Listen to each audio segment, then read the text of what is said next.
Hello, and welcome to Roots of Renewal, a two-player competitive strategy board game where players transform a dystopian industrial wasteland into a sustainable, thriving city. To start, let's go over the components. This is the game board, where the city map, prosperity point tracker, and pollution tracker are located. Players will move their chosen token along the prosperity point tracker to keep score, and similarly, a pollution token will be moved along this pollution tracker.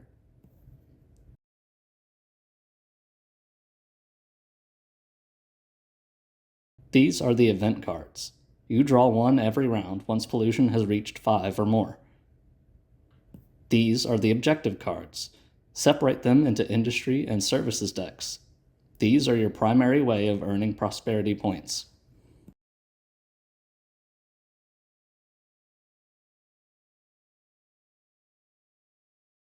Based on the faction that each player chooses, deal to each player 2 objective cards from their respective deck.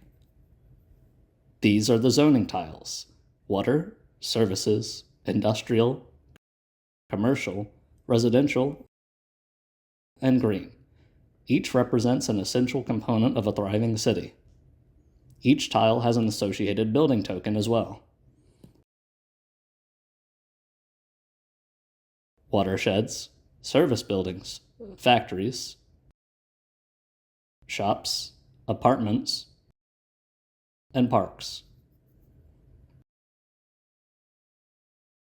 This is your resource tracker and reference card.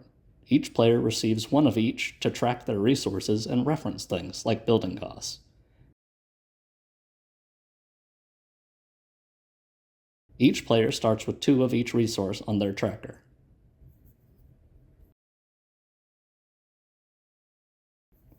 Let's look at what a turn might look like.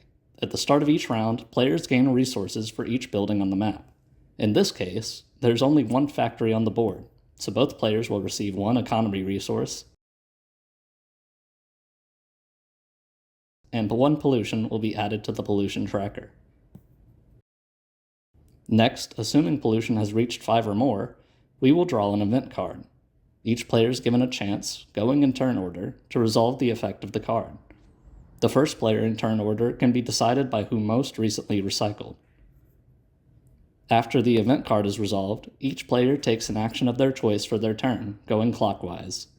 One possible action is placing a tile. This can be done for free so long as the space is unoccupied.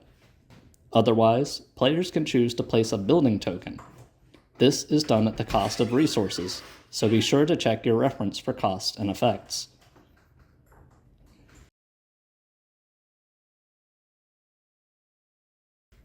As players are trying to build a prosperous city, as more residents move in, a winner is decided once 10 apartment buildings have been built. Players finally tally up the points from their objective cards, and the player that contributed most to the city's development, having the most prosperity points, wins.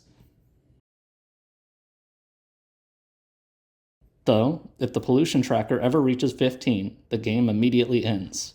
The city becomes unlivable and greed becomes the ultimate victor.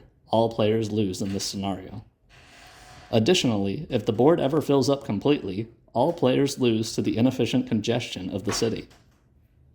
Thank you for watching our Roots of Renewal video guide. We hope you feel challenged to think critically about sustainable city building and enjoy playing.